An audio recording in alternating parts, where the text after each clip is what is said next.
Okay, so this little ducky's name is Kara. Kara the ducky loved to play Call of Duty all day without no friends. But Kara always kept getting hurt. She didn't like getting hurt. So one day she decided to help her friends and call her friends Trevor, Ducky, Burry, and Jailpert. Jailpert the ducky.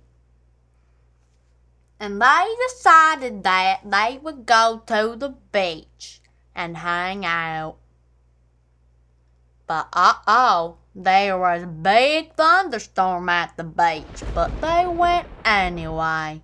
And Kara, she got taken by the big old wave and got little drowned.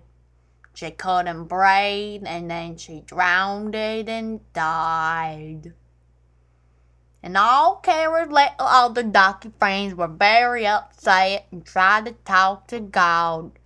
But the devil came and said that they couldn't have Kara back. So then the devil turned them all to cookies. All the ducky friends. And then they got eaten by all the humans. The end.